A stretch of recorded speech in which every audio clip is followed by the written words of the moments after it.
as I was trying to share this news with my friends, my family, then I started to find out that there were some intellectual challenges to my faith. And that was, apparently I believed in Jesus because I was, misled by a Christian translation of the Old Testament.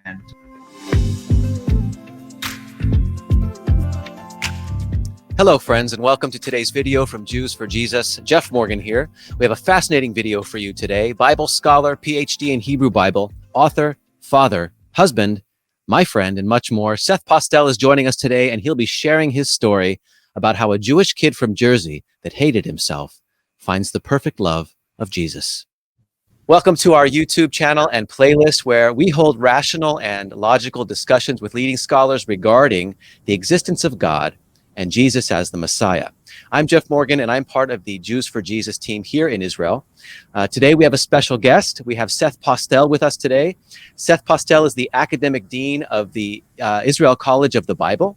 He has a PhD in Hebrew Bible. He's the author of 2 books and many published articles and essays on the Bible. He's a father of 3 children, husband of 1 wife, and is here to share with us about one of the most explicit messianic prophecies in the Hebrew Scriptures or Old Testament, and in other words, Tanakh. Welcome, Seth. It is a joy and a privilege to have you here today. Thanks, Jeff. Great to be here. It's a privilege. Yeah, thank you. Can you explain about how you, as a Jewish man that grew up in Jersey, came to believe that Jesus is the Messiah, Son of God, and Savior of the world? Yeah, actually, I can go 2 routes, but for me, it was actually not an intellectual thing at first. It was actually a very personal thing. It was coming into, meeting Jesus, the Jew. I probably like you, I grew up thinking that Jesus was a Catholic, right? My best friend, I had no idea he was Jewish. I mean, I don't know about you, but I had no idea he was Jewish. And, I didn't know when I was young. What do you know about Jesus? You know that he's related somehow to the Easter Bunny, Santa Claus. And, I guess there was a side where I thought, wow, my Catholic friend has a way better holiday than Hanukkah. I mean, how does Christmas and Hanukkah, there's no comparison. So, as far as my knowledge of Jesus, it was very much through, there was no access to the Jewish Jesus. And, my mom and dad, and again, I'm going to give you the short version of it, but my mom, wrestling through the scriptures and wrestling through the meaning of life, she came to faith in Yeshua and Jesus. My father was very upset, threatened her not to talk to me. I was the youngest. My siblings had already left the house. I was the youngest. And it just kind of went through some major changes in our family. But for me, what ended up happening was, obviously I saw it was something really good that happened to my mother. But for me personally, I came to a bit of a crisis. I came to a place of just a dark period in my life where I felt lost and felt ugly and felt as if God hated me. And I hated myself. And so I was pretty sure that God hated me like the rest of the world. And it was just in this moment of just being totally down and out and struggling with an addiction and just lost that I met Jesus. And I didn't actually care if he was Jewish or not Jewish at that time. It was just, I met Jesus, and he loved me with a perfect love. And it was just something that was so radically transforming. My chains instantly came off. And then as I was trying to share this news with my friends, my family, then I started to find out that there were some intellectual challenges to my faith. And that was, apparently I believed in Jesus because I was, misled by a Christian translation of the Old Testament. Or, if Jesus is truly the Messiah, why didn't the rabbis reject him? And, who do you think you are? You know the Bible better than the rabbis. And so for me, my intellectual journey became a very important part of my faith when I started meeting opposition and realizing that, to me, I'd look at these passages in the Hebrew Bible and in the Old Testament, and it was just so clear.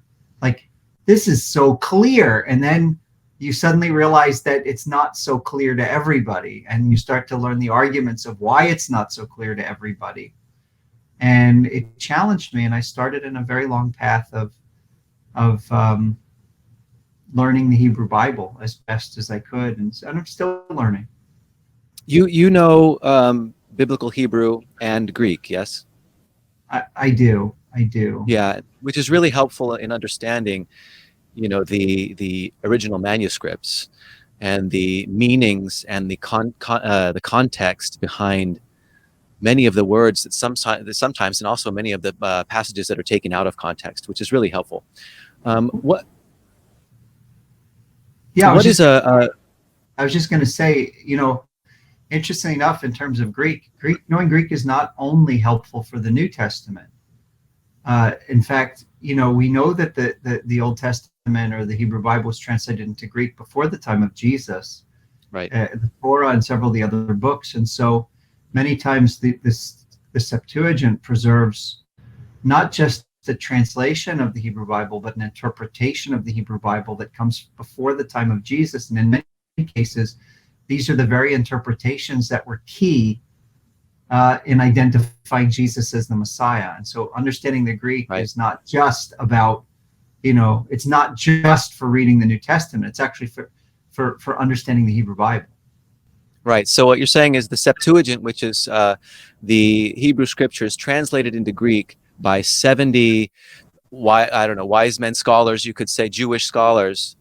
Well, yeah, that's actually a myth. In other words, the whole notion that it was translated by 70 rabbis who sat in separate rooms and they came up with the identical translation, that's a bit of a myth. But the reason that the myth is so important to us, it comes out of the letter to Aristeas, which is that's a document from the pre-Christian times. But the reason why that myth is so important is because it's obviously an attempt to encourage the Jewish community to embrace the Septuagint as a translation. In other words, the myth itself shows the veneration and the respect that the Septuagint commanded up until the rabbis rejected it in the debates about Jesus. But the Septuagint, yes, it's a Greek translation of the Old Testament from a time before Jesus.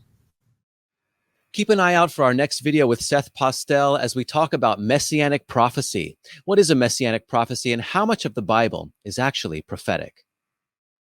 Jews for Jesus is a nonprofit organization that exists to support you as you explore Jewish life with faith in Jesus. We facilitate Jewish community all around the world as we provide spiritual care and local services. We also raise awareness about the fact that for thousands of years, there have been Jewish people like us who have embraced Jesus as the Jewish Messiah. And even though he was possibly the most famous Jewish person in all of history, there are still many Jewish people who have never had the chance to be exposed to the teachings of Jesus. That's something we seek to change.